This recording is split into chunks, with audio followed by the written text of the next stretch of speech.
आज का topic other essential elements of a valid contract, जिसमें से अगर हम जब स्टार्ट करें, आपके मॉड्यूल में जो एक छोटा सा चार्ट दिया है, इस चार्ट को हल्का सा डिस्कस कर रहे हैं, फिर हम टॉपिक पर आ जाएंगे। सबसे पहला है आपका कैपेसिटी टू कॉन्ट्रैक्ट। कैपेसिटी से क्या मतलब होता है हमारा, कि क्या हम इसको करने के लायक हैं भी या नहीं। कैपेसिटी कैपेसिटी किस तरह से देखी जाएगी, आप जल्दी से। सबसे पहले कैपेसिटी देखी जाती है एज से, आपके अकॉर्डिंग। यानी क्या आप उस किसी भी कॉन्ट्रैक्ट के अंदर as per your age eligible हो एंटर करने के लिए या नहीं। थोड़ा सा वेरिएशन है। आप एज ऑफ मेच्योरिटी लेते हो 18 इयर्स में, उसके बावजूद भी कई कॉन्ट्रैक्ट आप 18 इयर्स में होने के बाद भी नहीं कर सकते। स्पेशली फॉर मेल्स, वो मैरिज नहीं कर सकते। ठीक है ना। ये कॉन्ट्रैक्ट है या कुछ भी इस तरीके के आपके ऊपर जो रिस्ट्रिक्शंस हैं, फीमेल्स कर सकती हैं। तो इसलिए कहीं पर ये मत सोचना कि एज ऑफ मेजोरिटी ने आपको हर चीज के लिए एलिजिबल कर दिया। हाँ, यहाँ पर जो मेजोरिटी की बात आ रही है वो आ रही है कॉन्ट्रैक्ट के लिए। आप कॉन्ट्रैक्ट में तो एंटर हो सकते हो as soon as you attains your age of majority. Second क्या लिखा है देखो, साउंड माइंड। साउंड माइंड क्या होता है? साउंड, ये उसका उल्टा हो गया अनसाउंड माइंड। साउंड माइंड मतलब मैं आपको जो बात बोल रहा हूं, मैं आपके साथ जिस कॉन्ट्रैक्ट को लेकर आपसे बातचीत कर रहा हूं, क्या आप उसे समझ पा रहे हो? अगर आप उस कॉन्ट्रैक्ट के टर्मिनोलॉजी को समझ पा रहे हैं और उस समझने के बाद उसको डिसीजन लेने में आप अगर कैपेबल हैं, तो कहा जाता है साउंड माइंड।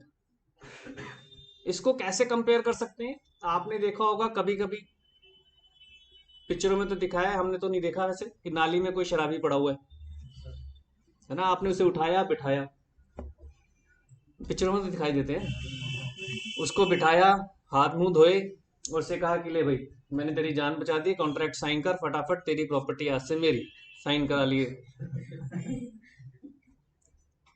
बंदा ठीक ठाक है, लेकिन माइंड साउंड नहीं है उस वक्त उसका, बिकॉज वो एक इस इंप्रेशन में है, वो एक ऐसे इंप्रेशन में है जहां पर आप उसे कुछ भी बोलोगे उसे कुछ समझ नहीं आना। उस वक्त वो क्या है, साउंड माइंड नहीं है। तो यहां पर माना जाता है कि एक पर्सन का एज ऑफ मेजोरिटी के साथ साथ साउंड माइंड होना भी जरूरी है। फिर क्या कह रहा है, नॉट डिस्क्वालिफाइड। नॉट डिस्क्वालिफाइड क्या होता है कि कहीं किसी एक्ट ने, कहीं किसी लॉ ने उस एक पर्टिकुलर पर्सन को डिस्क्वालीफाई तो नहीं किया हुआ। आपने कभी सिविक्स में पढ़ा हो कि अगर एक कन्विक्ट, कन्विक्ट मतलब जो मुजरिम है जिसको सजा मिल गई, अब वो जेल में है, अगर वो कन्विक्ट है और जेल में है, क्या वो इलेक्शन कॉन्टेस्ट कर सकता है? नहीं कर सकता, है ना। अभी एक बाबा जी को सजा हुई है उम्र कैद की, वो इलेक्शन कॉन्टेस्ट नहीं कर सकते। नाम नहीं लेगा। अब नहीं तो वो तो एक ऐसी सिचुएशन में है कि अगर वो इलेक्शन लड़ ले, 100% विल विन, 100% विल विन। तो सरकार ने कहा कि भाई ऐसा ना हो, तो इसलिए रूल्स बनाए गए। तो एक एग्जाम्पल मैं आपको ले रहा हूं डिस्क्वालीफाइड का। कुछ और भी लोग होते हैं, फॉरेन नेशनल आ गया, उसके ऊपर भी कुछ रिस्ट्रिक्शंस लगी है। रिस्ट्रिक्शंस या उस डिस्क्वालीफाई का मतलब ये नहीं कि बड़ी हार्श वे में मत चलना कि यू आर डिस्क्वालीफाइड, ना ना, ये वाला डिस्क्वालीफाइड नहीं है। डिस्क्वालीफाइड मतलब कि कुछ ऐसी टर्मिनोलॉजीज के साथ वो चल रहे हैं कि हम उनके साथ बाउंड कर देते हैं कि अभी आप कॉन्ट्रैक्ट यहां पर नहीं कर सकते इंडिया के अंदर। अगर कोई फॉरेन नेशनल आया हुआ है, हमारे यहाँ तो कुछ अगर मान ले इंडिया में कार खरीदनी है तो कुछ फॉर्मेलिटीज पूरी करनी पड़ेंगी ना। आपके पास आईडी प्रूफ होना चाहिए, आपके पास और भी तरह की चीजें होनी चाहिए, तभी वो अपने नाम से खरीद पाएगा। जब उसके पास नहीं है तो क्या वो खरीद पाएगा कार? रेंट पे ले सकता है लेकिन खरीद नहीं पाएगा। यानी वहां पर वो क्या हो रखा है, डिस्क्वालीफाइड। तो डिस्क्वालीफाइड को हार्श वे में नहीं समझना है। हार्श है जो कन्विक्टेड है, लेकिन सोफिस्टिकेटेड वे में भी कि हो सकता है कुछ और दूसरे रीजन हो जिसकी वजह से वो यहां पर डिस्क्वालीफाइड। ठीक है, गॉट दिस पॉइंट। अगला देखो, फ्री कंसेंट। हमने पीछे भी डिस्कस किया था फ्री कंसेंट। कंसेंट यानी जब हम दोनों आपस में कॉन्ट्रैक्ट को लेकर एग्रीड हो रहे हैं, उस एग्रीमेंट को लेकर एग्रीड हो रहे हैं, मैं भी अपनी कंसेंट फ्री रखूं, आप भी फ्री रखें, और उस फ्री कंसेंट के साथ हम लोग कॉन्ट्रैक्ट के अंदर एंटर करें। दो चीजों का मिक्सचर है ये, उस दिन भी डिस्कस किया था, फ्री और कंसेंट। कंसेंट मतलब आप एग्री हो उस कॉन्ट्रैक्ट में जाने के लिए, फ्री मतलब कि एग्रीड हो with your consent, not because of coercion, धमकी कि साइन करो, गन पॉइंट रख दिया मैंने, फटाफट साइन करो, कोर्शन। दूसरा, अनड्यू इन्फ्लुएंस। डॉक्टर साहब ऑपरेशन करने जा रहे हैं, काट दिया, साइन कर भाई, सिलूंगा तभी।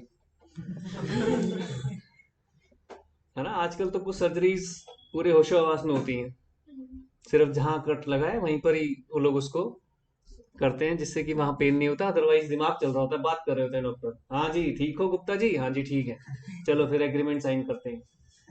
अनड्यू इन्फ्लुएंस, फायदा उठा रहे हैं उस पॉसिबिलिटी का कि अब तो कुछ और चांस ही नहीं है। तो अनड्यू इन्फ्लुएंस के अंदर और भी चीजें पढ़ेंगे, अभी मैं एक हल्का सा आइडिया ले रहा हूँ जिससे कि हमारे को क्लियर हो। फ्रॉड, फ्रॉड है जहां पर आप के साथ या आप किसी के साथ इंटेंशनली चीटिंग करना चाह रहे हैं, इंटेंशनली। ठीक है ना, मैं कार बेचना चाह रहा हूं, मुझे पता है मेरी कार कंडम है, मुझे पता है यहां से आप अपने घर तक भी नहीं ले जा पाओगे, आई नो, लेकिन फिर भी कार पूरी चमका चमकू के आपके हाथ में चाबी दे दी, 2 लाख रुपए, मैं कहा ओके साइन, ठीक है ना सब कुछ, हाँ ठीक है, जानबूझकर, जानबूझकर, इसमें वर्ड आएगा इंटेंशनली। जब मैं इंटेंशनली करूंगा आपके साथ वो चीटिंग, तो वो फ्रॉड कहलाएगी। फिर मिस रिप्रेजेंटेशन। मिस रिप्रेजेंटेशन क्या होता है? गलत गलत बताना, हर चीज गलत, कुछ भी, मतलब जो मेन कंटेंट है हमारे उस एग्रीमेंट का, उसको लेकर मैं आपके साथ रिप्रेजेंटेशन ही गलत दे रहा हूं। जैसे लोग क्या करते हैं, आप देखते होंगे, आईफोन है ना, वो मैंने देखा एक वीडियो में कि उसका जो बैक कवर था वही आईफोन जैसा चिपका रखा था, जब उसे हटाया गया तो अंदर नकली माल था। मिस रिप्रेजेंटेशन, आपको कह रहा है बंदा, दुकानदार एकदम ओरिजिनल है मैडम, कल ही आया है ये वो, मिस रिप्रेजेंटेशन कर रहा है। ट्रेडिंग में बहुत जगह हो जाता है। कुछ एक चीजें होती है, जैसे मैं बच्चों को एग्जाम्पल देता हूँ हमेशा राइस का। अब आप लोग नहीं खरीदते होंगे फूड ग्रेन्स वगैरह, आजकल मार्केट में सब कुछ रेडीमेड है। पुराने ज़माने में जब आपके दादा दादी, हो सकता है आपके मदर फादर ने भी किया हो कभी, पहले पुराने ज़माने में गेहूं लेने जाते थे ना, कौन से नंबर का है, आपने कभी सुना हो या पिक्चरों में भी देखा हो, कौन से नंबर का है चावल, कौन सा चावल है, नाम है उसके बहुत सारे, है ना, बासमती है तो बासमती के कई सारे नाम है ना।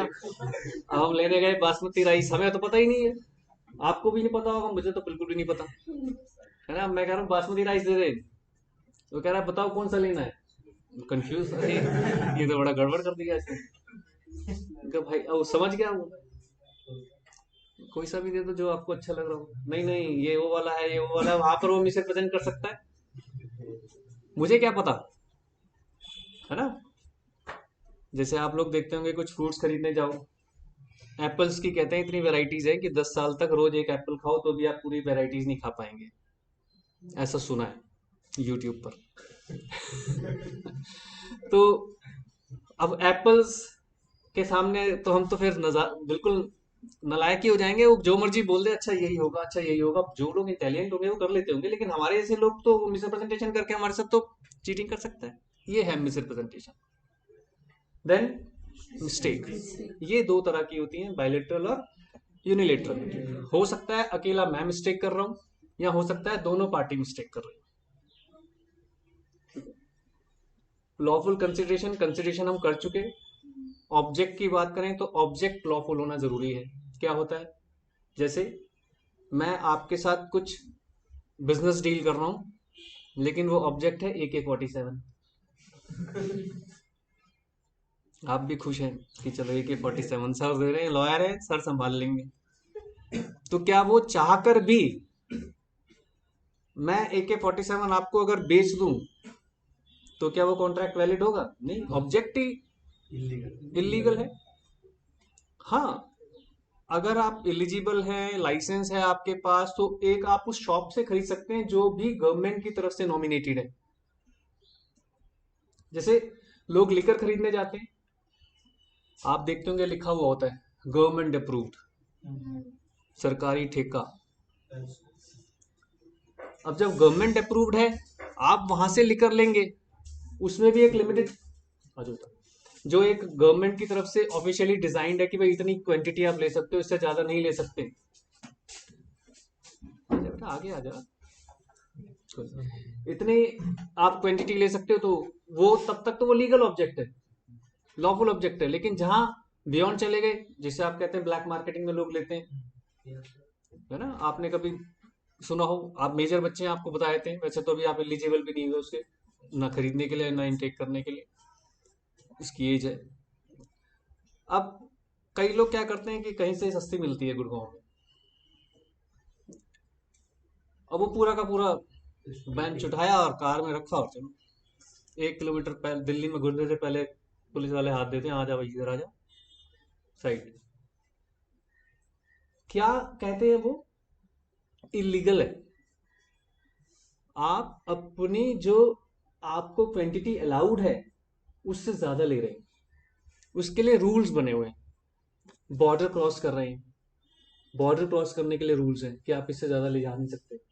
तो वो ऑब्जेक्ट ऑल दो लीगल है, लेकिन वहां पर क्या हो गया, वो इलीगल है, क्योंकि आप उतना उसे कैरी नहीं कर सकते। तो ये चीज है। तो ये होता है लॉफुल ऑब्जेक्ट। तो कभी कभी दिखता है, कई बार एक तो ऑब्जेक्ट मैंने बता दिया है कि 47 प्योरली अनलॉफुल है, लेकिन कुछ ऑब्जेक्ट ऐसे हैं जो है तो लॉफुल, लेकिन वो क्वांटिटी की वजह से या किसी और वजह से वो क्या बन जाते हैं, उस वक्त अनलॉफुल हो जाते हैं।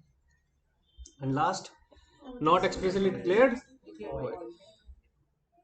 कॉन्ट्रैक्ट के अंदर एक लिस्ट बनाकर दी हुई है आपको, उन कॉन्ट्रैक्ट्स को बोला गया है कि ये एग्रीमेंट्स प्योरली वॉइड हैं, वॉइड। हमने डिस्कस किया था वैलिड, वॉइड एंड वॉइडेबल। सबको क्लियर था ये पॉइंट? किसी को भी अगर डाउट है तो भी बता दें। सर वॉइड वाला बता। वॉइड बता रहे, वैलिड है जिसने सारे लीगल फॉर्मेलिटीज फुलफिल कर दी इलिजिबिलिटीज के साथ, वो वैलिड हो गया। वॉइड क्या हो गया, जिसने कॉन्ट्रैक्ट के one of the essential elements को मिस कर दिया, तो वो क्या बन गया, वॉइड हो गया। ठीक है जी। वॉइडेबल कुछ एक जगह है, जैसे फ्री कंसेंट है, फ्री कंसेंट में वॉइडेबल बनता है। जैसे लॉफुल कंसिडरेशन नहीं है तो वॉइड है, लॉफुल ऑब्जेक्ट नहीं है तो वॉइड है। और फ्री कंसेंट जहां पर आ जाती है, वहां पर हम पढ़ेंगे वॉइड और वॉइडेबल की सिचुएशन। ठीक है जी, वहां थोड़ा सा आएगा, अभी जब पूरा एक्सप्लेन करेंगे। तो नॉट एक्सप्रेसली डिक्लेयर्ड वॉइड, उसमें पूरे एक सेक्शंस को मेंशन करके आपको लिस्ट बनाई गई है कि भाई ये वाले एग्रीमेंट जो है प्योरली वॉइड है। आप जितना मर्जी कोशिश कर लो कि नहीं सर ये ऐड कर देते तो शायद ये वॉइड से वैलिड बन जाएगा, नहीं बन सकता। गेटिंग माय पॉइंट, ये चीज है। तो ये एक का हल्का सा ब्रीफ था। बढ़े, थोड़ा थोड़ा लिखना शुरू करेंगे। बुक बहुत डिटेल में है, मैं जब आपको उसका असाइनमेंट भेज दूंगा, काफी कट शॉर्ट करके होता है, आपने पहले दो भी देखे होंगे।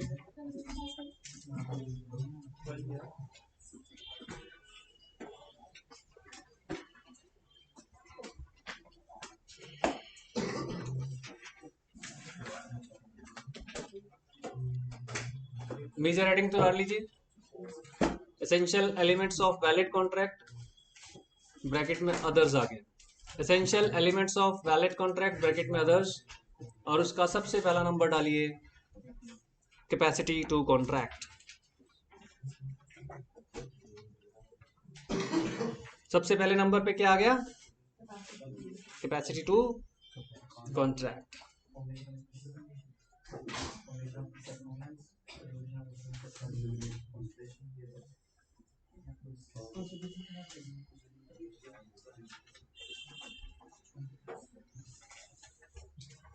छोटे छोटे पॉइंट्स, हेडिंग डाल दी capacity to contract.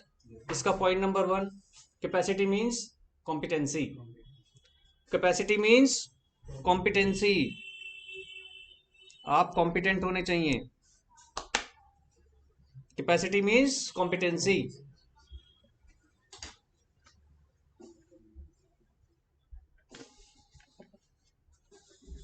Second point, competent means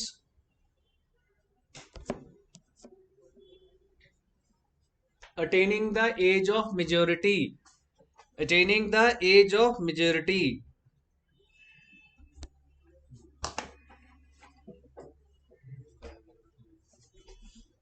attaining the age of majority and of sound mind, and of sound mind, and एक और and not disqualified from contracting. 3 चीजों से कॉम्पिटेंसी आती है, पहला एज ऑफ मेजोरिटी, दूसरा sound mind, और तीसरा नॉट डिस्क्वालिफाइड फ्रॉम कॉन्ट्रैक्ट। ये 3 चीजें अगर आपकी हैं तो आप कॉम्पिटेंट हो गए। ठीक है जी।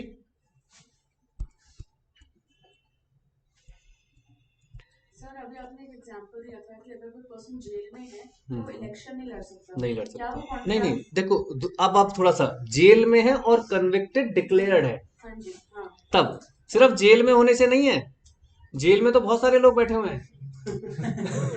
हाँ हाँ सीरियसली, जो बेचारे जिनको बेल भी मिल चुकी है वो ही बैठे हुए हैं। एक सर्वे हुआ कि देर आर शायद thousands of people in Indian jails जिनको कोर्ट कह रहा है जाओ बाहर जाओ, लेकिन एक बेल करानी होती है। बेल कराने का मतलब कि कोई नोन आए और ये बोले कि I know him and I assure you, यानी किसको, लॉ को, आई एश्योर यू कि जब भी इसकी जरूरत होगी आपके सामने आएगा, यही देने वाला नहीं है कोई। इस वजह से thousands of peoples are in jail but they are not convicted, वो लड़ सकते हैं। थोड़ा सा अपडेट कर रहा हूँ और कोई बात नहीं। तो यानी जेल में और कन्विक्टेड डिक्लेयर्ड। सर जो कन्विक्टेड डिक्लेयर है क्या वो कॉन्ट्रैक्ट साइन कर सकते हैं? ना, और जो वैसे नॉर्मली जब कर ही नहीं सकता वो, क्योंकि जो पर्सन जेल में है वो किस तरह से करेगा साइन। अब मान लीजिए जेल में है वो और वो एक प्रॉपर्टी खरीदना चाह रहा है, रजिस्ट्रार के सामने कैसे पेश होएगा? हाँ, legally he has to fight, उसको कोर्ट में एप्लीकेशन लगाना पड़ेगा, सॉरी, उस प्रोसेस को अपनाने के बाद if court allow him to do so तो वो कर सकता है, if court allow him to do so. ये बस कुछ एक चीजें हैं। आप तो बहुत सारा आजकल सोशल मीडिया भी पढ़ते होंगे, आपने देखा भी होगा कि और भी बहुत सारी चीजें हो रही हैं जो भी हम इस प्लेटफॉर्म पर डिस्कस नहीं कर सकते। कैदी किस तरीके से कर सकते हैं, कुछ एक चीजें अभी जब क्लास के बाद बताऊंगा। एक वो रिकॉर्डिंग के पॉइंट ऑफ व्यू से अच्छा नहीं है बताना, तो होता है लेकिन परमिशन लेनी पड़ेगी। और कोई डाउट? वर्ड क्लियर बेटा? ठीक है, आ जाओ। ये तो हमारा था कॉम्पिटेंसी को लेकर। अब हम जो एज ऑफ मेजोरिटी पर डिस्कस कर रहे हैं, डालो next point. Age of majority क्या है इंडिया में? 18 ईयर्स। लिख दीजिए, age of majority is 18 years. इसका मतलब 17 साल 364 दिन, और अगर लीप ईयर है तो 365 दिन, आप क्या कहलाओगे? माइनर।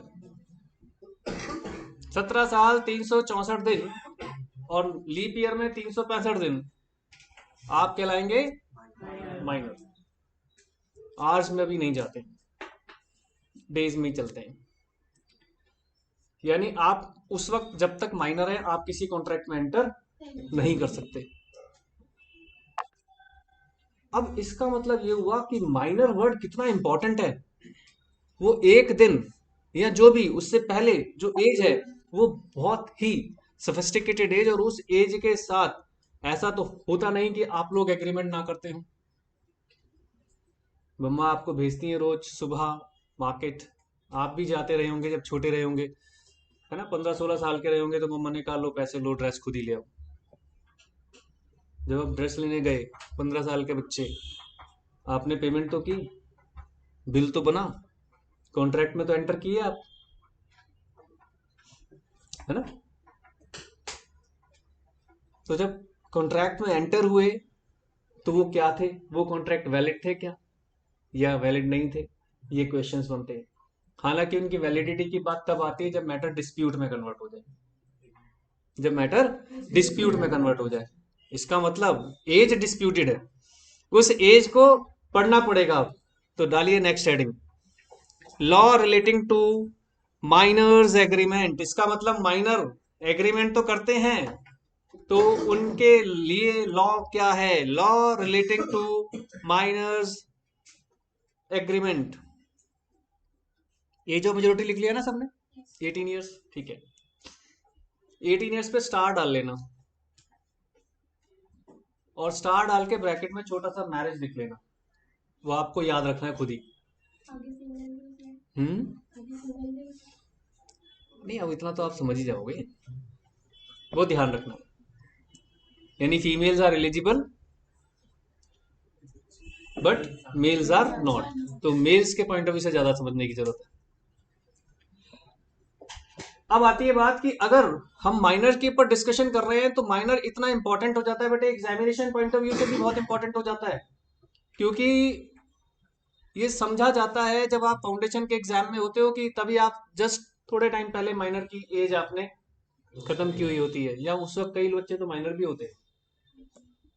हो सकता है आप में से भी कोई माइनर हो जब एग्जाम में बैठ रहा हो, है ना? तो उस वक्त उनके लिए समझना जरूरी है, उनके लिए कुछ बेनिफिट्स भी है, मतलब वैसे तो मैक्सिमम बेनिफिट ही है तो लेकिन सजेस्ट यही करूंगा कि बेनिफिट सोचते हुए एंटर मत कर जाना जो पढ़ने वाले हैं। सबसे पहला, अब हम इन पे डिस्कस करेंगे वन बाय वन, जो बहुत मेजर है आज के लिए। पहला, एक कॉन्ट्रैक्ट क्या लिखा देखो, a contract made with or by a minor is void ab initio. जहां एब इनिशियो आ गया, वो एब इनिशियो का मतलब होता है from the very beginning, from the very beginning, यानी वॉइड है। माइनर कोई भी कॉन्ट्रैक्ट कर रहा है, कोई भी एग्रीमेंट कर रहा है, वॉइड है। वॉइड मतलब इतना वॉइड कि वॉइड एब इनिशियो लगा दिया, मतलब कोर्ट में 1% भी स्टैंड नहीं करेगा, है ना? कितना बड़ा फायदा माइनर्स के लिए। तो बस कल ही कोई एग्रीमेंट कर लेना ठीक है। तो क्या कह रहा है, तो फर्स्ट हेडिंग डाल लीजिए।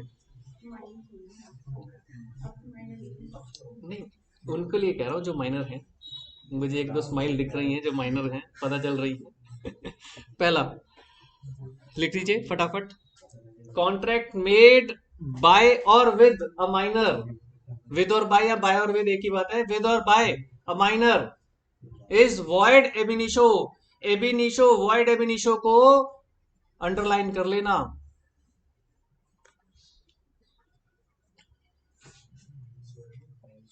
समझ गए? एब इनिशियो याद रहेगा क्या होता है, फ्रॉम द वेरी बिगिनिंग। बस इतना ही लिखना है इसमें, और कुछ नहीं। केस देखो एक दे रहा है, मोहिनी बीबी वर्सेस धर्मोदास घोष। पहले इस केस को पढ़ लो, इसके अलहदा एक केस और डिस्कस करूंगा बस। मोहिनी बीबी वर्सेस धर्मोदास घोष पढ़ ले जरा एक बार।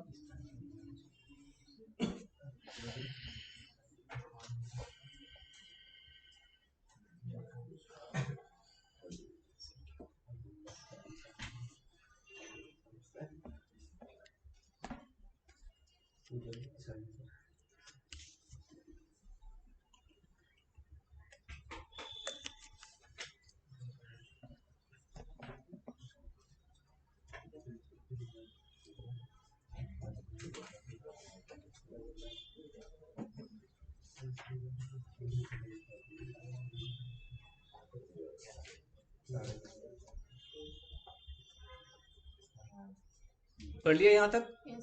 देखो और आगे क्या कह रहा है।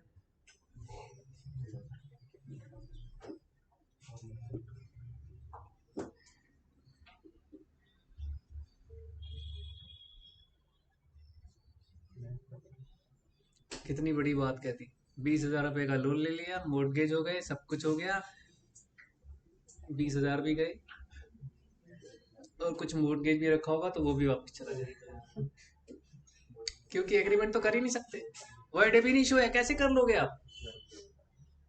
अभी देखना क्या क्या बोला जाएगा, मतलब आप कहोगे कि सर 2 साल पहले क्यों नहीं पढ़ लिया।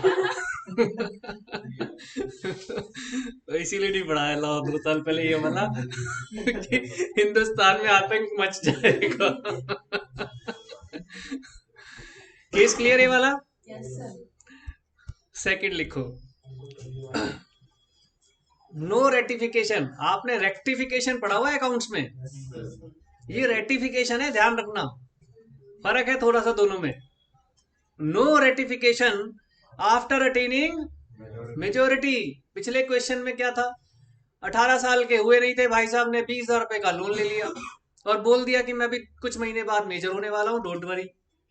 सामने वाली पार्टी अननोन थी बेचारी, लॉ से ये बच्चा बदमाश था, 20,000 रुपए खा गया।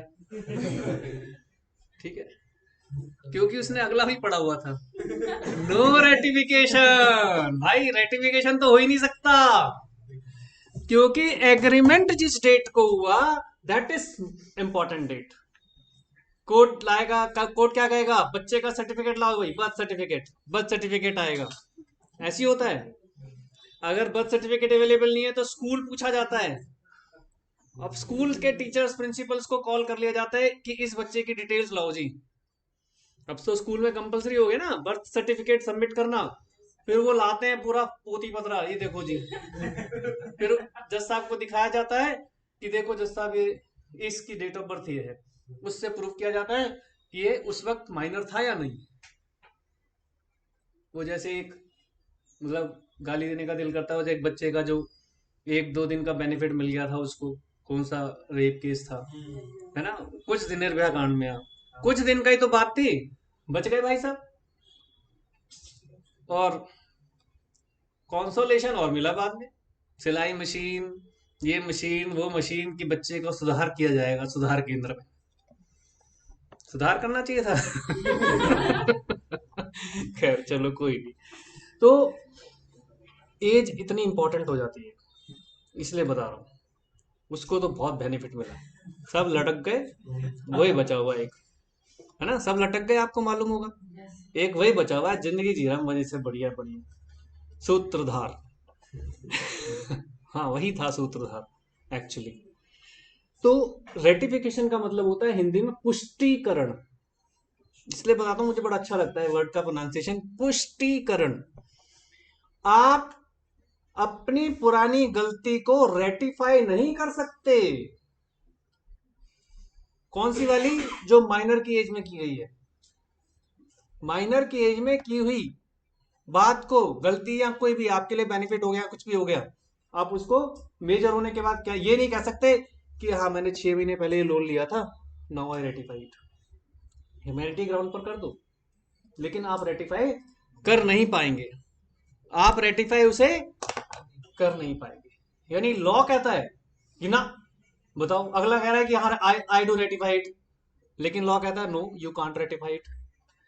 ऐसा मैंने एग्जांपल भी दिया होगा आपको कि एक रेपिस्ट ये रेटिफाई नहीं कर सकता कि I am going to marry her, please forgive me, मुझे बख्श दो, ये रेटिफिकेशन नहीं है। जज साहब ने कहा कर ले शादी, कोई टेंशन नहीं, वो राजी है तो मुझे कोई दिक्कत नहीं, लेकिन सजा भुगत कर तो आनी पड़ेगी।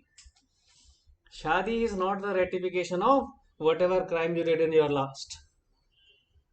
Getting my point? इसे कहते हैं रेटिफिकेशन. तो आप रेटिफिकेशन नहीं कर सकते. Got it? No ratification. Third लिखें, minor can be beneficiary. Beneficiary word में ही सबसे बड़ा फायदा है. बेनिफिशियरी क्या होता है? जो फायदे के लिए की जाए. बेनिफिट है ना, जो फायदे के लिए किया जाए. अगर माइनर के बेनिफिट के लिए कुछ किया जा रहा है तो वो पॉसिबल है. माइनर के बेनिफिट के लिए. देखो क्या कह रहा है, जरा पढ़ो इसे. एक इस पैराग्राफ को थोड़ा सा पढ़े जल्दी से, सभी लोग पढ़ लो, मैं फिर एक्सप्लेन करता हूं इसे.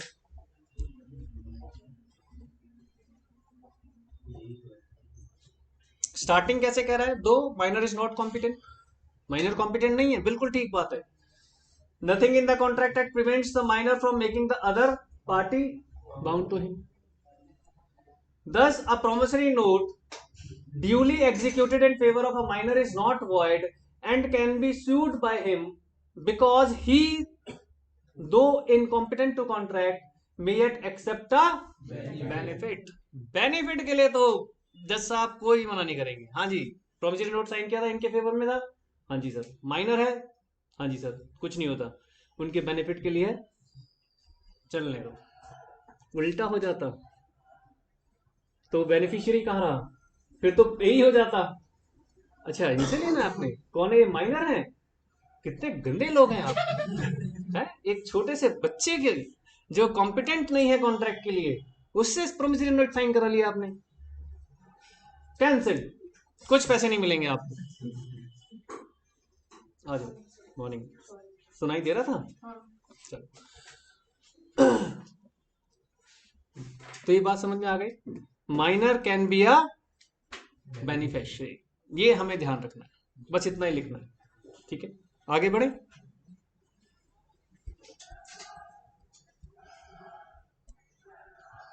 देखो, सबसे बड़ा हथियार दे रखा है कोर्ट ने, जज ने, लॉ ने.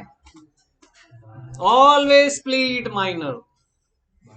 जज साहब रोते रोते, मैं तो बच्चा हूं, अभी तो मैं 18 का भी नहीं हुआ, गलती से हो गया, ये हो गया, फलाना ठिकाना, कुछ भी बोल दो. आप 18 के नहीं हो तो you can always plead about your minority. Age की बात हो रही है. You can always plead about your minority. इसीलिए नहीं पढ़ाया था 10th में. है ना, समझ में आ रहा होगा ना कि क्यों नहीं पढ़ाया. छोटे भाई बहनों को मत पढ़ाना.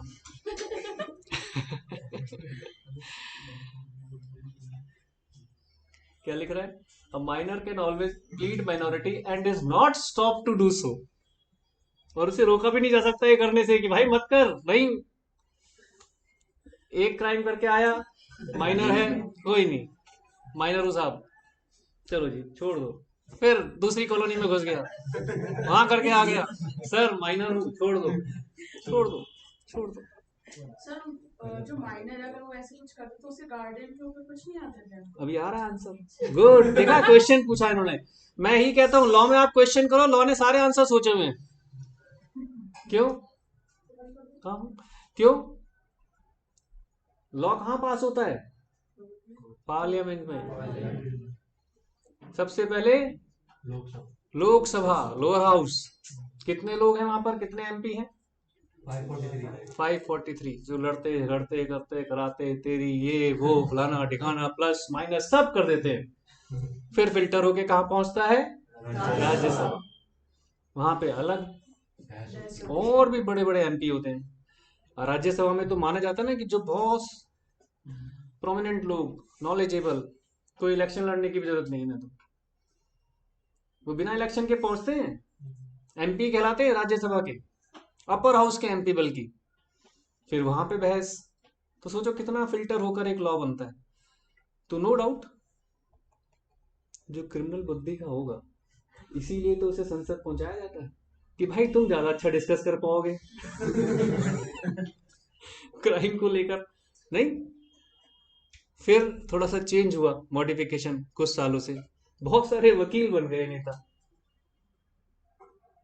देखना, डालकर देखना उसमें कितने सारे लॉयर काउंसलर बन गए अभी, कितने सारे लॉयर एमपी हैं, कोई एमएलए है। वो इसीलिए अब पढ़ पढ़ा कर तो जाते हैं, सारा सब कुछ तो दिमाग में पता होता है, कहाँ किस सेक्शन में क्राइम करने से बचोगे, कहाँ कैसे फंसोगे, वो सब पता होता है, डिस्कशन हो जाता है अच्छे से। और जब वो डिस्कशन अच्छे से होता है तो एक अच्छा लॉ बन जाता है। तो थोड़ा सा सरकाजम है, इसीलिए वहां पर ऐसे लोग भेजे जाते हैं, फिर सब कहते हैं देखो जी लोकसभा में तो क्रिमिनल्स पहुंचे। नहीं, लॉ के लिए जरूरी है, माइंडसेट वैसा चलता है। चार्टर्ड अकाउंटेंट भी जाते हैं, है ना, हमारे गोयल साहब chartered accountant, one of the prominent chartered accountant. आप लोगों के पास ब्रेन होता है बिजनेस क्राइम वाला, कैसे रोकना है कैसे करना है सब पता होता है ना। जिसको पता होता है कैसे करना है उसको ही पता होता है कैसे रोकना है। पिक्चरों में डायलॉग है ना कि इसको पकड़ने के लिए तो कौन सा पुलिस वाला चाहिए, जिसकी बुद्धि क्रिमिनल वाली हो। पिक्चर में बताते नहीं ऐसे, तो एक्चुअली वो इनडायरेक्टली आपको समझा रहे हैं। खैर ज्यादा नहीं जाते। तो यानी माइनर हमेशा, जैसे कोर्ट में होता है ना प्लीड गिल्टी, वो कह सकता है प्लीड माइनॉरिटी, मैं छोटा हूँ, बच्चा हूँ जी, अभी 18 का नहीं हुआ, मेरे साथ अन्याय हो रहा है, जज भी कहेगा हो रहा है। चलो एक बार एग्जाम्पल 3 पढ़ ले।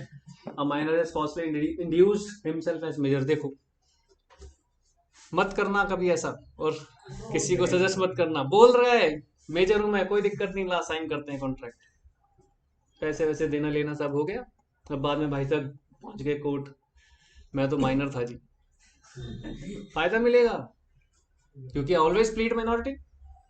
यही हुआ है इस केस में, देख लो, एक्स आस्क फॉर रिपेमेंट, और ये भाई साहब मना, बच्चा हूं मैं, बच्चे से कैसे मांग रहा है, अरे तूने कब कहा तू बच्चा है, तूने तो झूठ तब बोला था कि मैं माइनर मेजर हूं, कहाँ लिखा है, ये एग्रीमेंट साइन है, कब का, कौन सी डेट का साइन है, तेरा जज साहब देखो इस डेट में तो मैं एग्रीमेंट साइन ही नहीं कर सकता था साहब, देखो मेरा बर्थ सर्टिफिकेट, मैं तो माइनर हूं, और वॉइड एबिनिशो, जैसी डेट पढ़नी है वॉइड एबिनिशो खत्म, कैसे हो सकता है, हो ही नहीं सकता। तो मिसरिप्रेजेंटेशन का कुछ मिसरिप्रेजेंटेशन मिस रिप्रेजेंटेशन हो, कोई भी हो, माइनर माइनर तो है, उसके ऊपर कुछ नहीं लगेगा, जज साहब कहेंगे माइनर है, ए सर्टिफिकेट दिखाएंगे, सच भी जो बंदा ऐसे कर रहा है वो सच भी तो नहीं बोलेगा, वो पहले ही झूठ बोल रहा है, वो ये तो लिखा है, उसने पहले अपने आप को इंड्यूस किया कि मैं मेजर हूं, तो जिसके दिमाग में पहले ही झूठ है वो तो बताएगा ही नहीं कि नहीं सर इन्होंने साइन करा लिया, वो तो उल्टा बता देगा साइन करा लिया जबरदस्ती गन पॉइंट पे, रोने लग जाएगा। ऐसे तो किसी माइनर को फिर सजा भी नहीं होगी। तो देखो वो होती है प्यार पुचकार वाली होती है, उनको फिर सुधार गृह में भेजा जाता है सिलाई मशीन के साथ,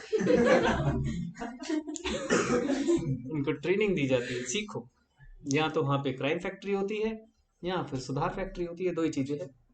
अब उसमें से क्या बनकर आएगा वो तो उसका भविष्य है ना, पिक्चरों में दिखाते तो हैं काफी हद तक, उस मैटर में तो कुछ सच भी है। ठीक है जी, देखो कितना अच्छा केस उसने आपके सामने डिस्कस किया है, इसीलिए ध्यान रखना है कि माइनर को कितने फायदे मिले, ऑलवेज प्लीड माइनॉरिटी। हाँ अब देखो एक जगह जज साहब ने उसकी टांग पकड़ी, लिखो लायबिलिटी फॉर नेसेसिटीज या नेसेसरीज, यहां भाई साहब फंस गए।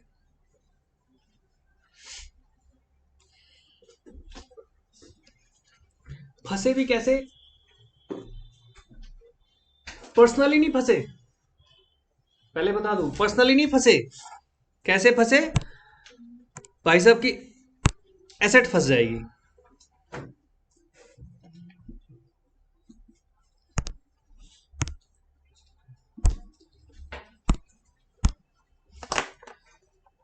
आपने एज अ माइनर नेसेसरीज खरीदी, नेसेसरीज मतलब आपके पापा मम्मी घर पर नहीं है, यू नीड डोसा, भूख तो लगेगी, ब्रेकफास्ट, लंच, डिनर।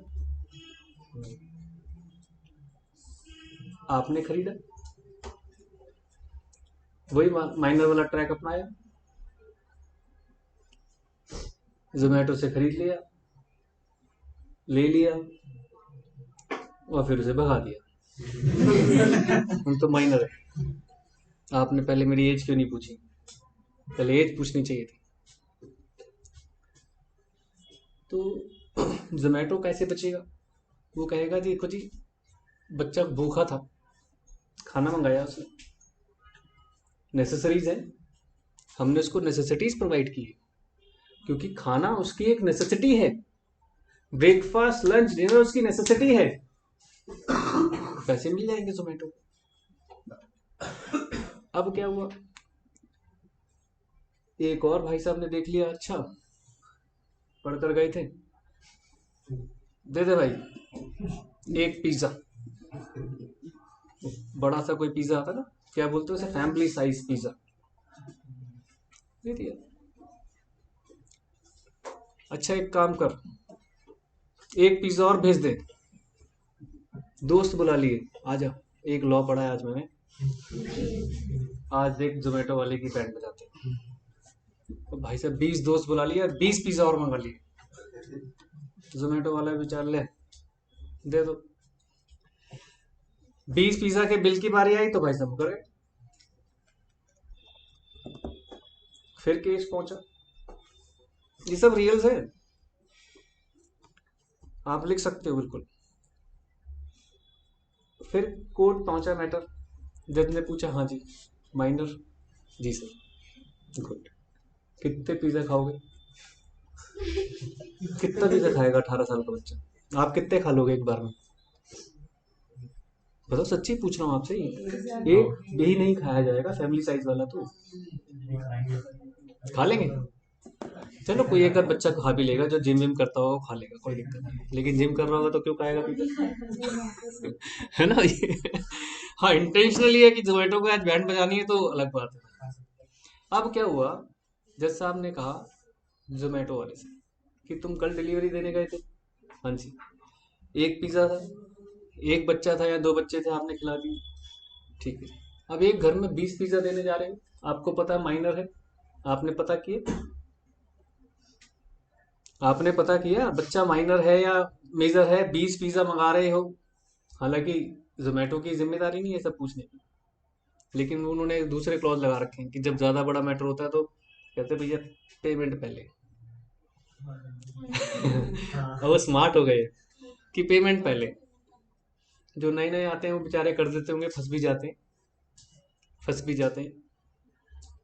मेरे एक रिलेटिव ने कैफे खोला, जोमेटो से ऑर्डर आया, डाइट पेप्सी, ठीक है जी, और कौन सी एक फ्रूट बियर जो भी होती है वो, और ये करके 5,000 रुपये का सामान, जो फ्रॉड चल रहे हैं। बंदा आया, हमने जैसे ही डिलीवर किया, एकदम ऑर्डर कैंसिल हो गया। 1 लाख है इसके अंदर। अब ये कैसे है पता नहीं मुझे भी, क्योंकि उन्होंने केस नहीं किया तो मैं ही पीछे हट गया, तब तो बुलाया था मुझे। तो वो 1 लाख है या हैक है क्या है पता नहीं उस ऐप के अंदर, कि जैसे ही सामान लिया उधर उसने ऑर्डर कैंसिल करता है, तुरंत इमीडिएट कैंसिल करता है, और जैसे ही ऑर्डर कैंसिल हो गया तो जोमेटो की या जो भी वो ऐप है उसकी जिम्मेदारी खत्म, कह रहे हमने तो आपका ऑर्डर कैंसिल कर दिया था। बाद में खैर उनसे बातचीत हुई तो रिकवर हो गया, इसलिए केस भी नहीं हुआ, लेकिन वो हैक नहीं समझ पाए हम कि वो क्या है, क्योंकि ऐसा फिर सेकंड टाइम हुआ उन्हीं के साथ। तो just to catch that person उन्होंने फिर कर दिया डिलीवर, लेकिन वो कुछ ज्यादा स्मार्ट निकले। तो ये जो चीजें हैं, अब उसमें जो 20 पिज्जा, जस्ट आप क्या कहेंगे कि भाई नेसेसिटी तक तो ठीक है, लेकिन जब आपको पता है कि 20 पिज्जा एक बच्चा कैसे खा सकता है, तो आप अब 20 पिज्जा के पैसे नहीं मांग पाओगे, नेसेसिटी के मांग लो, ये फायदा मिला उसे। तो नेसेसिटीज इसलिए वर्ड बोला गया है कि माइनर की नेसेसरीज के लिए तो आप उसे लाइबल ठहरा सकते हो, बट नॉट पर्सनली, सिर्फ उसकी एसेट्स को, पर्सनली उससे पैसा नहीं ले सकते, उसकी एसेट से पैसा ले सकते, क्योंकि उससे कैसे पैसा ले ले, माइनर है वो। तो देखो पढ़े जरा क्या लिख रहा है। The case of necessaries applied to a minor or to any other person whom such minor is legally bound to support is governed by section 68 of Indian Contract Act. A claim for necessaries supplied to a minor is enforceable by law. For necessaries, हालांकि ये जो necessaries की बात आएगी, कई जगह आप decide नहीं कर पाओगे, क्योंकि मैटर तो कोर्ट ही पहुंचेगा। फिर नेसेसरीज कौन डिसाइड करता है? कोर्ट। जैसे मैं 20 पिज्जा वाली बात कह रहा हूं, आप कैसे डिसाइड करोगे कि नेसेसरीज है या नहीं है, या कितना है? तो मैटर तो कोर्ट ही पहुंचेगा, तो कोर्ट जज साहब जो है डिफाइन करेंगे, या पास्ट केसेस से, पास्ट लीडिंग केसेस से डिसाइड किया जाएगा कि भाई इतना अलाउड है, बाकी छोड़ो, कोर्ट कचहरी से बचना है तो इतने में ही निपट जाओ। Getting my point? कोर्ट कचहरी तो एक एक रुपए के लिए लड़ जाती है कोर्ट। जो लोग दीवाने होते हैं, दीवाने है ना, उन एक एक रुपए के लिए लड़ जाते हैं। मैं एक ऐसे एक ग्रेड रैंक ऑफिसर को जानता हूं, रेलवे के ऊपर 1 रुपए के लिए केस किया था और जीते, लीडिंग केस बना, खजाना भी मिला, 1 रुपया प्लस सब सब सब। मैं कहा नहीं, मुझे नहीं चाहिए, सिर्फ 1 रुपया, मेरा 1 रुपया दो वापस। रेलवे ने 1 रुपए का ड्राफ्ट बना कर दिया भाई साहब के नाम। मतलब कुछ पैसे काटने थे, जब टिकट कैंसिलेशन हुआ होगा, उसमें 1 रुपया ज्यादा काट लिया उन्होंने उसी पर। वो तो केस किए बिना दे सकते थे केस। फिर वो भी सरकारी एजेंसी, किसी की जेब से तो जा नहीं रहा, तूने केस ही कर ले है ना। रेलवे की जेब से क्या जा रहा है? रेलवे ने हमारे से लॉयर हायर किए हुए, हम भी उन्हें समझाते नहीं नहीं देना मत, हमें भी तो चाहिए मतलब मजाक कर रहा हूँ, बट ये सरकारी मैटर में ना बेटा बड़ी कागज की लड़ाई है, और वो जो कागज की लड़ाई है ना, वो कभी कभी नाक की लड़ाई बन जाती है। उस नाक की लड़ाई में फिर 1 रुपए के बदले चाहे 1 करोड़ खर्च हो जाए, कोई टेंशन नहीं। हमारे पास एक केस है स्टैम्प का, मतलब कि एक पर्सन के ऊपर केस किया गया, कितने रुपए की स्टैम्प्स का केस था, आप दंग रह जाओगे। 62 रुपये, 62 भी पूरे नहीं थे, 61 पॉइंट समथिंग। भाई साहब के ऊपर फ्रॉड लगा दिया। पुराने जमाने में, आपने पता नहीं आपके घर में अब आते हैं कि नहीं आते ऐसे लेटर्स, आपस में रिश्तेदार जब कम्युनिकेशन करते थे चिट्ठी पत्री के थ्रू करते थे, उस पर एक स्टैंप लगती है। आजकल तो वो स्टैंप सिर्फ कलेक्शन में ही देखते होंगे बच्चे लोग, वो बकायदा पोस्ट के यूज में आती है। जब चिट्ठी किसी को डालेंगे, एनवलप डालते हैं सब, ग्रीटिंग कार्ड अगर डालेंगे तो उसमें कहेगा जी 5 रुपये 10 रुपये 20 रुपये बाहर भेजेंगे, उस हिसाब से टिकट लगाओ। फिर उस टिकट के ऊपर पोस्टमैन, पोस्ट ऑफिस वाले अपनी एक स्टैंप लगा देते हैं, जिससे कि वो रीयूजेबल ना हो। एक भाई साहब उसको रीयूजेबल कर रहे थे, इस रीयूजेबल में केस बना चीटिंग का। 6-7 साल से तो मैं देख रहा हूँ 61.62 पैसा। ऐसे हालात है। पहले बड़े ऐसे पैसों में भी चलती थी स्टैम्प्स, पुराने जमाने में आप देखेंगे 1 पैसे 2 पैसे। आपने तो बहुत अलग तरह की वो देखी, अपने पेरेंट्स से पूछना, उन्होंने ट्रैवल किया होगा अगर डीटीसी बस में किसी ने, तो बताएंगे आपको 1 रुपए का नहीं, सॉरी 1 पैसे का टिकट भी होता था। 1 पैसा 2 पैसा 3 पैसा 5 पैसा। खैर, तो यहाँ पर वो क्या कह रहा है साफ साफ कि भैया नेसेसिटीज के लिए you will be held liable. आगे क्या कह रहा है, but a minor is not liable for any price that he may promise and never more than the value of the necessaries. There is no personal liability of the minor. देखो important line, जो मैं बता रहा था, उसको तब भी आप नहीं कटघरे में खड़ा कर सकते भाई साहब को। There is no personal liability of a minor, only his asset will pay, estate will pay. ये एस्टेट और एसेट्स तब बीच में आ जाती है जब आगे पीछे कोई नहीं होगा। एक one of the famous case है नवाबों के टाइम का। एक नवाब साहब चले गए शिकार पर, तो पहले लोग शिकार पर जाते थे घोड़ा गाड़ी पर, वो वापस नहीं आए कई दिनों तक, कई दिनों का मतलब कई दिन। तो नवाब साहब के जो पुत्र थे उनको लगा निकल गए। अब निकल गए तो नवाबी तो हेरिडिटी में मिलती है, जैसे राजा होते थे। उसने डिक्लेयर कर दिया आज से नवाब मैं। भाई साहब ने अपने आप ही घोषणा करा दी कि गए हमारे पिताश्री, अब नवाब हम हैं। अब नवाब हम हैं तो एज में छोटे थे, पिताजी की ड्रेसें कैसे आएंगी। अब नवाब है तो फिर उसी तरह के कोट पैंट चाहिए, जो क्या बोलते हैं नवाबी सूट्स, कुछ बोलते हैं उनको, शेरवानी या कुछ समथिंग बोलते होंगे, और वो बड़ी महंगी बनती है। अभी भी आजकल आप देखते होंगे शादी ब्याह में बच्चे पहनते हैं ना, तो मिलने को तो 5,000 की मिलती होगी, मिलने वाली तो 5 लाख की भी लेते होंगे, और अंबानी जैसे खानदान के होंगे तो और भी महंगी लेंगे।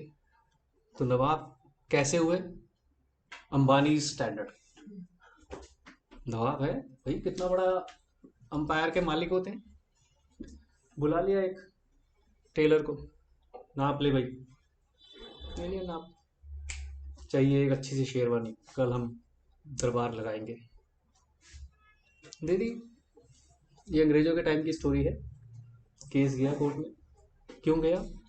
भाई साहब रोज एक शेरवानी बनवाने लग गए। एक बार पहनने के बाद दोबारा नहीं पहनेंगे। सच्ची स्टोरी सुना रहा हूँ, ये स्टोरी है लेकिन मजे लेके सुना रहा हूँ, आपको याद रहे। एक बार पहनने के बाद नवाब साहब दोबारा इस शेरवानी को नहीं पहनेंगे। चलो जी, अगले दिन फिर टेलर बेचारा लगा, तीसरे दिन फिर, चौथे दिन फिर, 5वें दिन फिर। क्या करें? जब टेलर के होश खराब हो गए तो पहुंच गए अंग्रेजों के पास। उन्होंने कहा जी कोर्ट जाओ। अंग्रेज तो सीधा कोर्ट कचहरी में बड़ा बिलीव करते थे अंग्रेज लोग, है ना, चाहे सही हो चाहे गलत, सब कुछ कोर्ट से होगा, है ना। गलत थे, भगत सिंह को फांसी दिलानी है, दिलाई कोर्ट से, गोली नहीं मारेंगे, कोर्ट से गलत फैसला करवाते, मतलब गलत भी थे, करेंगे कैसे? कानून के थ्रू। चलो जी, पहुंच गए भाई साहब, वो टेलर भाई साहब कोर्ट, खूब डांट पिटी टेलर को जज साहब से कि भाई एक तो पहली बात बच्चा है, माइनर तो है, तुम कैसे उसको रोज एक शेरवानी सिलवा रहे हो? चलो एक आपने सिला दी, 2 आपने सिलवा दी, 3 सिला दी। अब ये थोड़ी है कि वो नवाब है तो आप सिले ही जा रहे हो, सिले ही जा रहे हो, पैसे मांगो। एक हद पे तो रुकोगे। जिस दिन नेसेसिटी खत्म हो गई उसकी, उसके बाद से जो जो खर्चे आप कर रहे हो ना, सब भुगतो आप ही। नेसेसिटी के लिए पैसे दिलवा देंगे, लेकिन कहां से? एस्टेट से। एस्टेट तो समझते होंगे, अकाउंट्स में पढ़ लिया होगा आपने। एस्टेट से दिला देंगे। एस्टेट में क्या होगा? खजांची के पास बिल पहुंच जाएगा, पैसे दो। खजांची कहेगा जी जो कोर्ट से ऑर्डर आया है नवाब साहब, पेमेंट करनी है, कर दो। करनी पड़ेगी, क्योंकि एस्टेट लाइबल हो गई, ये लिख रहा है लॉ भी, यही कह रहा है। लेकिन पर्सनली लाइबल नहीं हो। कितना बड़ा बेनिफिट मिला, ठीक है। तो साफ साफ लिखा है there is no personal liability of the minor but only his property is liable. Property मतलब एस्टेट, ठीक है। तो उसने कहा है to render minor's estate liable for necessities 2 condition must be satisfied. पहली कंडीशन क्या है? Reasonably necessary. जिसने कहा रीजनेबल, जैसे मैंने कहा एक हो गई, जैसे आप कह रहे हैं एक हो गई समझ में आता है, दो हो गई समझ में आता है, तीन हो गई समझ में आता है। ये क्या महीनों तक चिल्लाते ही रहोगे, महीनों तक आप ही चुपचाप देते रहोगे? नहीं, रीजनेबली नेसेसरी। एक छोटा सा कोर्ट में नहीं पहुंचा मैटर, पुराने जमाने की बात, 100 रुपए का नोट बच्चे के हाथ लग गया, छोटे से बच्चे के हाथ। ये हमने देखा, हम भी छोटे थे, ये तो आपसदारी में सुलट गया। 100 रुपए का नोट बच्चा ले गया, अंकल टॉफी दे दो। अंकल भी बड़े स्मार्ट, 100 रुपये पकड़ा दी टॉफी, और दे दो, ले बेटा, खूब सारी इधर पॉकेट हो सब भर भरा दी, जा दी जाए 20 रुपए की होंगी। बच्चे के पेरेंट्स को पता चला, जैसे ही पता चला वो पहुंच गए उसके पास। यहाँ पर थोड़ा ह्यूमैनिटेरियन ग्राउंड भी बता रहा हूँ। उन्होंने क्या कहा कि बच्चा 100 रुपये लाया, हाँ जी। टॉफी बच्चे को खाने की आदत होती है, हाँ जी। कितनी टॉफी खिलाओगे? 1 2, ये क्या इस पॉकेट में भर दी, इस पॉकेट में भर दी, छोटी छोटी सी पॉकेट होती है बच्चों की, और आप कह रहे हो आपने 100 रुपये। आपकी लाइबिलिटी क्या बनती है, आपकी जिम्मेदारी क्या बनती है? मैंने कोर्ट का है ना, कोर्ट के अंदर 2 चीजें चलती हैं, सॉरी कॉन्स्टिट्यूशन ने 2 चीजें दी है ना, राइट्स भी दिए तो ड्यूटीज भी दी हैं। बस जब भी कोई केस डिस्कस करोगे, राइट्स और ड्यूटीज दिमाग में रखना, बहुत सारे आंसर्स तो आपको उसी से मिल जाएंगे कि आपकी ड्यूटी क्या बनती थी उस वक्त, कि आप बच्चे के पेरेंट्स को कॉल करो। फोन नहीं था, वेट करो, 100 रुपये रख लो, एक टॉफी पकड़ो और भेज दो। अड़ोस पड़ोस का ही होगा तभी तो आप तक पहुंच गया छोटा सा बच्चा। पेरेंट्स को बुलाओ कि देखो कहां से 100 रुपये आ गए, कहां से 100 रुपये आ गए, बनता है ना। तो वहां पर ड्यूटीज डाली गई उसकी, टॉफी के पैसे भी नहीं लिए और 100 रुपये वापस ले गए, सब सारी टॉफी तेरी जब्त, क्योंकि माइनर के साथ चीटिंग कर रहा है और उसको करना पड़ा। नहीं कहा पुलिस केस हो जाएगा ना, दुकान ही बंद हो जाएगी, क्योंकि चीटिंग कर रहा है। आज चीटिंग एक पकड़ी गई है, हो सकता है पहले कितनी की हो। ये सब चीजें भी चलती हैं। खैर, पहली बात है रीजनेबली नेसेसरी, ये कौन डिसाइड करेगा? कोर्ट, या फिर आपस में बैठकर डिसाइड हो जाए तो अलग बात है, अदरवाइज तो फिर कोर्ट ही डिसाइड करेगा। दूसरा क्या कह रहा है? Minor must not have already a sufficient supply, यानी आपके पास 3 शेरवानी 4 शेरवानी समझ में आ गई, अब तो सफिशिएंट सप्लाई है, समझ रहे हैं? उसके बाद आप फंसोगे। Getting my point? तो 2 चीजों पर खास फोकस रखना है, लिख लीजिए ये। एक लिखो रीजनेबली नेसेसरी, और दूसरा लिख लो minor must not have sufficient supply. एक भी शेरवानी नहीं थी, आपने बना दी। हाँ, एक शेरवानी रोज रोज कैसे पहनेंगे नवाब साहब, ये भी समझ में आता है, 2 बना दी।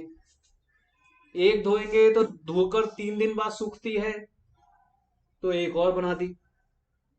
3 4 समझ में आती है, एक पहनी धोई 3 दिन बाद वो सूख जाएगी, 4 समझ में आती है। तो ये अपने आप आपको दिखेगा रीजनेबली का मीनिंग क्या है ना। पिज्जा रीजनेबली समझ में आता है, एक पिज्जा खा लोगे आप, 2 खा लोगे, चलो हद से ज्यादा, आपने कहा कि आज तो भाई साहब टैंकर बनना है, 2 खा लोगे। 2 से ज्यादा कैसे खा लोगे? कोई नहीं खा सकता, कितना माइक्रो करोगे उसे, कैंसेरियस हो जाएगा वो तो, है ना, ज्यादा माइक्रो करेंगे तो, बोलते हैं ना सब। ठीक है जी, अब जरा ये एग्जाम्पल नंबर 4 भी पढ़ लीजिए।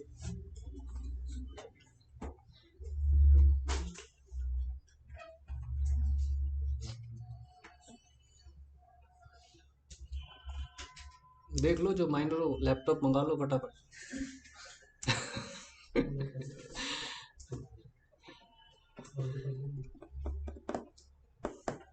सर ऐसी कौन सी शॉप चाहिए जो दे रही अब ये केसेस हो गए तो इसलिए शॉप वालों ने देना बंद कर दिया। ये केसेस हो गए ना, यही तो समस्या है।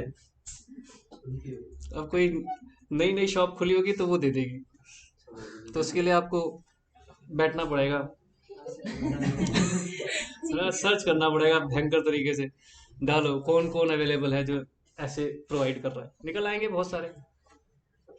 है हमारे सोसाइटी में बहुत है जिनका नहीं मिला उसे कुछ भी, 20,000 रुपये से ज्यादा नहीं ले पाए, 50,000 का फायदा हो गया, गुड। एक और फंसे,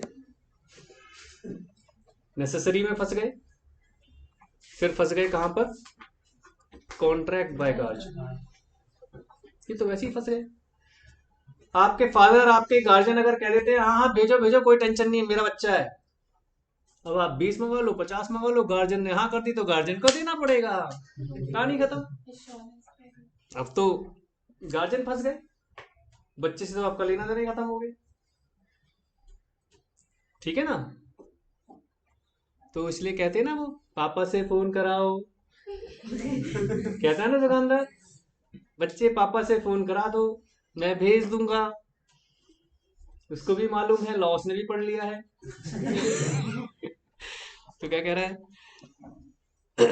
though a minor's agreement is void, his guardian can, under certain circumstances, enter into a valid contract on minor's behalf, where the guardian makes a contract for the minor which is within the competency। अब ये कह रहा है कि वो guardian competent होना चाहिए, है ना। आपने बड़े भाई से फोन कराया, बड़ा भाई 17 साल का ही है, ले लो, फिर फंस गए। 15 साल के भाई ने 17 साल के भाई को कह दिया फोन कर दे पापा बन के, उसने ही फोन कर दिया। अब वही आ गई बात कि भाई गार्जियन भी तो अभी कॉम्पिटेंट नहीं है, तो ये ध्यान रखना है कि गार्जियन कॉम्पिटेंट हो, ठीक है ना।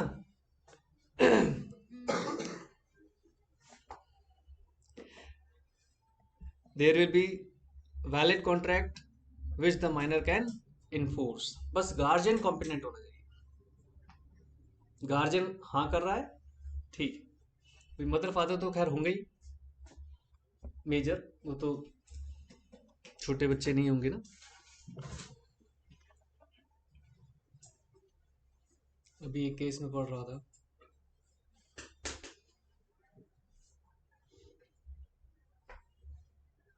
फॉरेन का कहीं है, वो कह रहे थे कि भाई उसमें कुछ इस तरह से ट्रोल हो रहा है कि एक 21 साल की मदर का बेटा 15 साल का है, ट्रोल कर रहे हैं लोग, बेवकूफ होते ना, समझते नहीं है। तो पता चला कि एक्चुअली दोनों स्टेप कजन्स थे, फादर ने सेकंड मैरिज की थी, तो ये बड़ी थी तब तक 6 साल 7 साल की, तो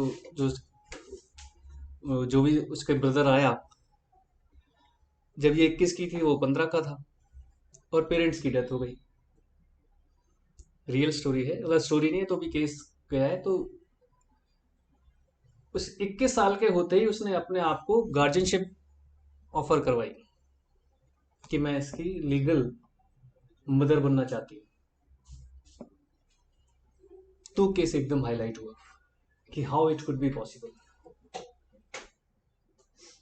तो कोर्ट ने कहा yes of course she is a 21 year old, she can do it. तो केस ऐसे बना, लोग जबरदस्ती ट्रोल कर देते हैं कि 21 साल की मदर 15 साल का बेटा, उसने मतलब उसको अडॉप्ट किया लीगली, आज वो 21 साल की मदर है और वो उसका बेटा है। कैन बी, क्या गार्जियनशिप मिली क्योंकि वो उसके एलिजिबल हो गई थी। 19 साल, सॉरी 17 साल की होती तो नहीं कर पाती। शी वेट फॉर 21 ईयर्स, जैसे उसको 21 ईयर्स की एज मिली उसने अप्लाई कर दिया। खैर, फिर क्या कह रहा है, but all contracts made by guardian on behalf of minor are not valid. ये एक स्टार डाल लेना, बहुत इंपॉर्टेंट है।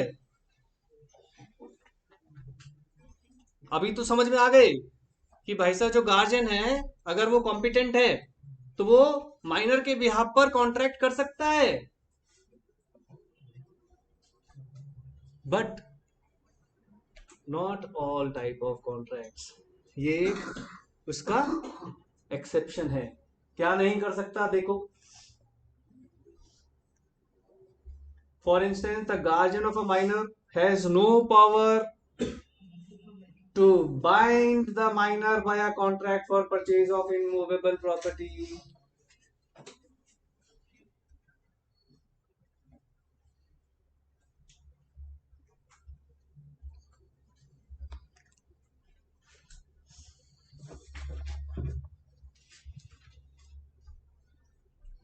यानी वो 21 साल की मदर अब अपने 15 साल के बेटे के नाम पर प्रॉपर्टी नहीं खरीद सकती, उसके बिहाफ पर अपने लिए खरीद ले, उसके बिहाफ पर नहीं खरीद सकती। उसके बिहाफ पर खरीदने का मतलब आप क्या चाह रहे हो कि माइनर में बिकम लाइबल, तो क्या माइनर लाइबल बन जाएगा? बन ही नहीं सकता। इसलिए उसने कहा अगर ये नहीं करा तो बहुत सारे केस और आ जाएंगे प्रॉपर्टीज के। पता चला सारे गार्जियन ले खरीद लेंगे माइनर के नाम पर और खुद भाग जाएंगे, छुप जाएंगे, हाइड हो जाएंगे। अब आप पैसे मांगने किसके पास जाओगे? माइनर के पास। मांग पाओगे? कितना जबरदस्त लैकिंग है ना।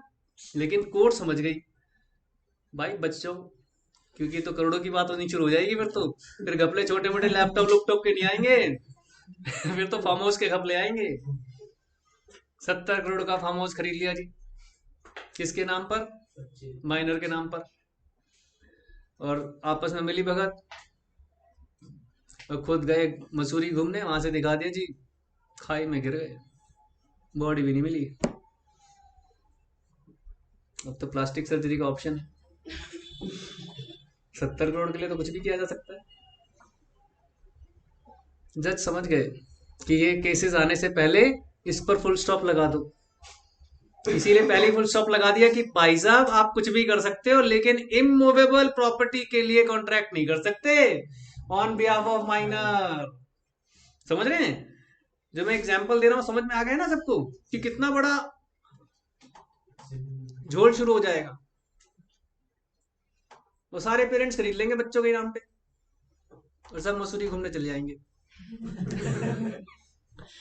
है ना। कुछ तो कर ही लेंगे जिनको अपने बच्चों का करियर कुछ अलग बनाना है। तो पिक्चरों में तो ऐसी दिखाते हैं। मैं पिक्चरों की बात कर रहा हूँ, मतलब एकदम सीरियसली मत लेना कि सर कैसी कैसी बातें कर रहे हैं बट डायरेक्टर भी कहीं ना कहीं से तो दिमाग लाते ही होंगे, कुछ तो चलता ही होगा, कुछ सुनते होंगे, कुछ पढ़ते होंगे, कुछ दिखता होगा। दिखता तो है ही, आजकल देखो तो कितने सारे केसेस आ रहे हैं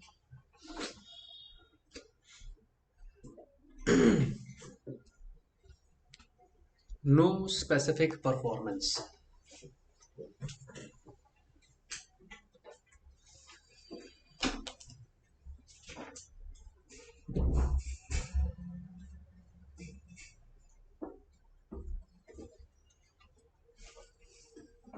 माइनर के साथ आप किसी भी स्पेसिफिक परफॉर्मेंस के लिए भी कॉन्ट्रैक्ट नहीं कर सकते। जो नॉर्मल के लिए नहीं कर सकते तो स्पेसिफिक के लिए कैसे कर सकते हो? जब नॉर्मल के लिए नहीं कर सकते तो स्पेसिफिक के लिए कहां कर पाएंगे? लैपटॉप वाला तो पैसे ले नहीं पा रहा, 70 के 20 ही मिले उसे, और कोई स्पेसिफिक कॉन्ट्रैक्ट हो रहा है माइनर के साथ तो वैसे ही जज साहब कहेंगे, डांट मारेंगे और पूरी तरह माइनर है समझ नहीं आता। मतलब समझो, यहाँ पर जब माइनर की बात आएगी तो जो लॉ का जो ओपिनियन है पूरा सॉफ्ट, अरे बच्चा है हाँ ऐसी आवाज आती है जस्ट अरे बच्चा है, ऐसे कैसे। तो जहां प्योरली सॉफ्ट हो गए सारे खत्म। तो no specific performance, you can not claim him कि भैया ये करो ना। नो इंसॉल्वेंसी, ये तो पार्टनरशिप में पढ़ा होगा आपने। पार्टनरशिप फर्म इंसॉल्वेंट हो सकती है, लेकिन पार्टनर जो माइनर है वो तो फॉर किस लिए होता है? पार्टनरशिप का माइनर किसके लिए बनता है? सिर्फ फॉर बेनिफिट्स, है ना, फॉर बेनिफिट्स। इसी वर्डों से तो आया है friendship with benefits, partnership with benefits. Partnership with benefits किसको मिलेगी? सिर्फ माइनर को। अब फर्म इंसॉल्वेंट हो गई लेकिन माइनर क्या कह रहा है, मेरा शेयर दे दो भाई, बाद में जो करना करते रहना, मेरा शेयर दे दो। आप उसका शेयर नहीं रोक पाओगे, यू हैव टू पे। बाकी सबसे मांग रहे हैं और उसको लीजिए आपका share with respect, with all regards. Sir share की जगह पर अगर कुछ एसेट वगैरह दिया तो जिस फॉर्म में दो उसको उसका शेयर मिलना चाहिए। सर कोई बिल्डिंग जैसे नॉन मूवेबल प्रॉपर्टी है वो तो दे नहीं सकते। हाँ तो बेटा शेयर तो देना पड़ेगा, जज तो ये कहते हैं देना पड़ेगा। अब कैसे दोगे बताओ, आपके ऊपर प्रॉपर्टी बेचो, सिंपल। आपको देना है तो देना है, हाउ कैन यू डिनाई कि मेरे पास पैसे नहीं है, ये कितने खड़ी बिल्डिंग, बेचो, बेच के दो। एस्टेट की बात नहीं कर रहे, माइनर से तो एस्टेट से भी ले रहे हैं, तो माइनर के लिए उसकी एस्टेट नहीं बिकवा देंगे, माइनर से तो नेसेसरी के लिए उसकी एस्टेट बिकवा रहे हैं। तो भाई साहब माइनर का तो वैसे ही 1% अनहित नहीं होने देंगे जज साहब, ऑलवेज फेवरिंग हिम। ना इंसॉल्वेंसी हो सकती, और पार्टनरशिप अगला उसने बोल ही दिया कि पार्टनरशिप तो होती फॉर बेनिफिट्स है। लॉस होगा तो क्या पार्टनर माइनर से लेते हो लॉस, फंडामेंटल में करा होगा थोड़ा सा, नहीं लेते ना, बस क्योंकि वो किसके लिए है, फॉर बेनिफिट्स। प्रॉफिट हो जाएगा उसमें सारा शेयर देना पड़ेगा, ले ले आजा आजा भाई ले जा, गॉट इट। तो 8वां नो इंसॉल्वेंसी और नो पार्टनरशिप मिलता जुलते हैं, लेकिन नो इंसॉल्वेंसी वो इसलिए भी कह रहा है कि अकेला है अगर बंदा तो आप तब भी उसे इंसॉल्वेंट डिक्लेयर नहीं कर सकते। पार्टनरशिप की तो मैंने लेकर एग्जांपल समझा दिया, otherwise a minor can not be declared insolvent. समझ रहे हैं, वो डिक्लेयर नहीं हो सकता insolvent.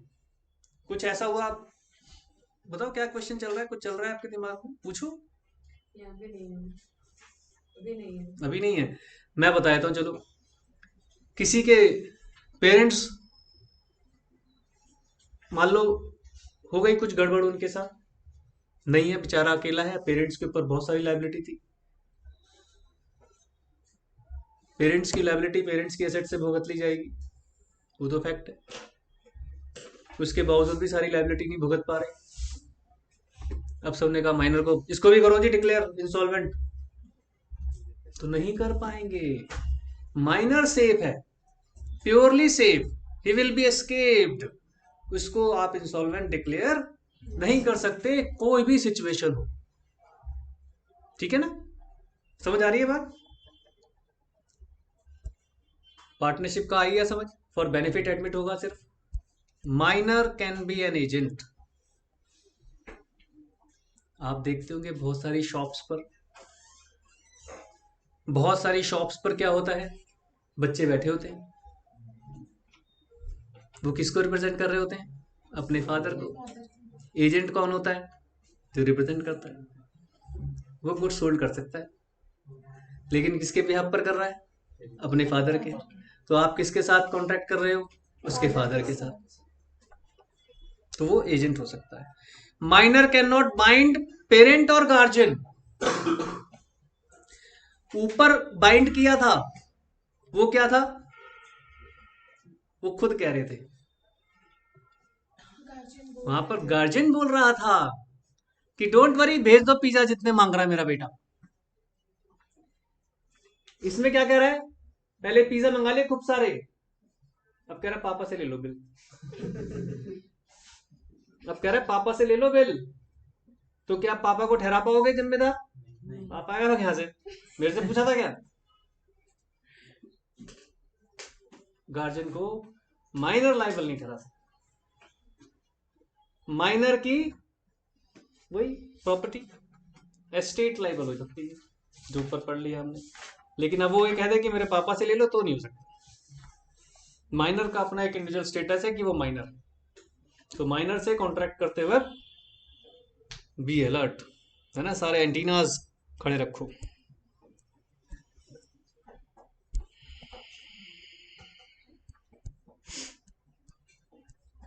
Joint contract by minor and adult, ये तो सिंपल आंसर दे रहा है।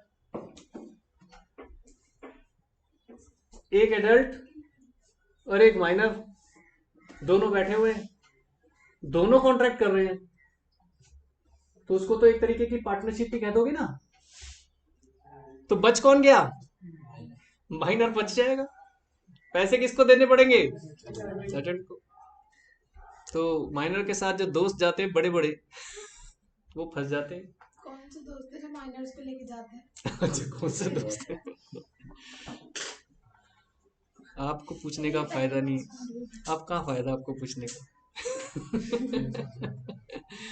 नहीं तो ऐसा होता है, ऐसी बात नहीं है। नहीं, हमारे साथ भी नहीं हुआ है। कोई, हम तो कईयों के साथ गए, छोटे छोटे बच्चे हमारे कॉलोनी में जो होते थे। सर वो पूछते भी नहीं थे हम। बेटा जमाना बदल गया। मैंने बताया ना, हमारा टाइम जमाना क्या था? धर्मेंद्र और अमिताभ बच्चन टॉस करा तो हेड हेड दोनों जगह। आज देख, टेल आएगा तो तू जाएगा भाई, वो टेल ही आएगा। है ना? वहाँ उल्टा है। पहले ऐसे होता था कि गोली, हाँ तो मुझे जल्दी यार गोली लगने वाली है। इसलिए ऐसा हो गया बेटा। अब लॉ तो लॉ है, क्या करें। यानी अब देखो, joint contract by minor and adult और नीचे वाला श्योरिटी फॉर अ माइनर, दोनों बातें एक जैसी नहीं लग रही? मैं साथ साथ चल रहा हूं एक माइनर के, और उसको कह रहा हूं कोई चिंता नहीं, मैं हूं, बस एक मिनट, बस एक, मैं हूं यहां पर, चिंता ना करो, ये सारी पेमेंट इसकी मैं करूंगा। श्योरिटी, श्योरिटी तो कहीं भी घुस जाए, जिम्मेदार कौन होगा? श्योरिटी तो कोई भी श्योरिटी आ जाए वो फंस जाता है। एक मेजर की श्योरिटी कोई दे देना तो भी श्योरिटी फंस जाता है बेचारा। तो माइनर की में तो कौन फंसा? श्योरिटी। हमने एक पार्टी को अभी सू किया है, हमें बड़ा दुख हो रहा था, लेकिन क्या करें, मजबूरी है, वकालत वकालत ही है। वो भाई साहब कोर्ट नहीं आ रहे थे, उसको और उसके श्योरिटी दोनों को सम्मन कर दिया। तो गलती से श्योरिटी एक अगली डेट पर भी नहीं आया, तो उसके तो वारंट लग गए। कल लग गए उसके तो 5,000 रुपये। आओ पहले वारंट कटाओ। सर ये जो जॉइंट कॉन्ट्रैक्ट एंड श्योरिटी है, अगर कोई पेरेंट हम्म। अपने बच्चे के नाम पे प्रॉपर्टी खरीदना चाहता है तो जॉइंट खरीद ही कॉन्ट्रैक्ट नहीं सकता। मतलब जॉइंट कॉन्ट्रैक्ट से खरीद सकता है, और जब तक वो 18 का लायबल नहीं हो जाता हम्म। तब तक उसके नाम ट्रांसफर नहीं। सर हाँ जी तो बेटा। सिर्फ ये सिर्फ इमूवेबल प्रॉपर्टी भी होता है ना, क्योंकि हाँ। माइनर्स के नाम में तो इंश्योरेंस ये इमूवेबल को इसमें अलग किया गया है। बट एक कॉन्ट्रैक्ट ऐसा फॉर्म हो सकता है कि 18 के बाद वो प्रॉपर्टी उसके नाम हो जाएगी ऑटोमेटिकली। ये थोड़ा सा कॉम्प्लिकेटेड क्वेश्चन पूछा है, आई हैव टू सी। ये थोड़ा सा कॉम्प्लिकेटेड पूछा है कि आपका मतलब है कि मैं आज ही एग्रीमेंट में साइन कर रही हूँ कि भाई जैसे ये मेजर होगा तो इसको नाम ट्रांसफर हो जाए। मैं समझ गया। मैं थोड़ा सा, मुझे एक देखना पड़ेगा एक पॉइंट, क्योंकि हर सेक्शन में छोटी छोटी पॉइंट्स होते हैं ना, कि मैं अभी कुछ बोल दूं, पता चला कि कुछ और नहीं, गलत हो या कुछ और इंटरप्रिटेशन निकल आए। इंटरप्रिटेशन का खेल है लॉ में, है ना? जहां पर श्योर ना हो तो थोड़ा सा, तो जजेस भी देख लेते हैं कि भाई रुक जा, पढ़ लेते, इतनी जल्दीबाजी मत कर। सर अगर माइनर, हाँ बेटा। सर अगर माइनर अपने शेयर के बदले प्रॉपर्टी मांगे तो अपने शेयर के बदले प्रॉपर्टी मांगे, हाँ मांग सकता है। सर जैसे कि मूवेबल प्रॉपर्टी। हाँ हाँ बिल्कुल मांग सकता है। अब वो बात आएगी, नाम ट्रांसफर की प्रॉब्लम आएगी, तो उसमें कोर्ट की इन्वॉल्वमेंट हो जाएगी बेटा। जहां कोर्ट इन्वॉल्व हो गया, एवरीथिंग इज पॉसिबल। वहां पर ट्रस्ट बन जाएगी, ट्रस्ट के नाम कुछ इस तरीके से सिस्टम हो जाएगा। जो ये कह रहे हैं ना, आपका और दोनों दोनों क्वेश्चन सेम हो गए। तो मैं जहां तक समझ पा रहा हूँ कि वहां पर कुछ इन्वॉल्वमेंट होगी एक और चीज की, एकदम से डायरेक्ट नहीं दिखेगा, या तो ट्रस्ट की इन्वॉल्वमेंट है कुछ। इसीलिए कह रहा हूँ रुक जाओ, बताऊंगा जरूर इसका आंसर, क्योंकि अब हम पहुंच गए प्रॉपर्टीज में पहुंच गए।